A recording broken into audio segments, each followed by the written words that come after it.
जी बिल्कुल नाजरीन, इस वक्त मैं मौजूद हूँ कोयटा के NA 263 के इस हलके में। ये PB 42 का हलका है और यहाँ पर इस वक्त कंटेस्ट कर रहे हैं मुख्तलिफ पार्टीज़ के कैंडिडेट्स। और आज इलेक्शन का वक्त 8 बजे शुरू हुआ और असर 5 बजे तक ये टाइम चलेगा। अब तक जो वोटर्स की टर्न आउट रही है वो कदरे कम है निस्बतन। हमारी ऑब्जर्वेशन के मुताबिक यहाँ पर जो मुख्तलिफ हलकों के अंदर और मुख्तलिफ पोलिंग स्टेशन के अंदर जब हमने वोट का टर्न आउट देखा है, हमारी ऑब्जर्वेशन के मुताबिक वो 8 से 1000 के बीच में ही अब तक वोट कास्ट हो चुके हैं।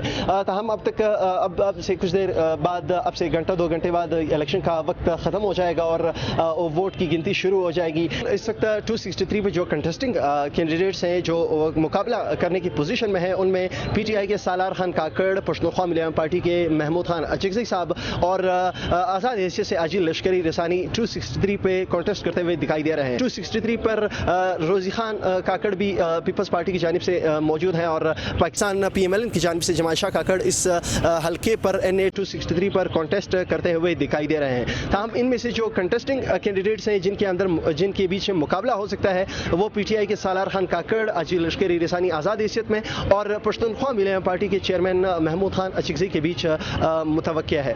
यहाँ पर इस दफ़ा वोट और वोटर्स की जो टर्न आउट है वो काफ़ी कम रही है। यहाँ पर बलूचिस्तान के अंदर सिक्योरिटी कंसर्न्स होने के बायस और सिक्योरिटी थ्रेट्स होने के बायस इस दफ़ा वोटर्स का जो टर्न आउट है वो काफ़ी कम रहा है।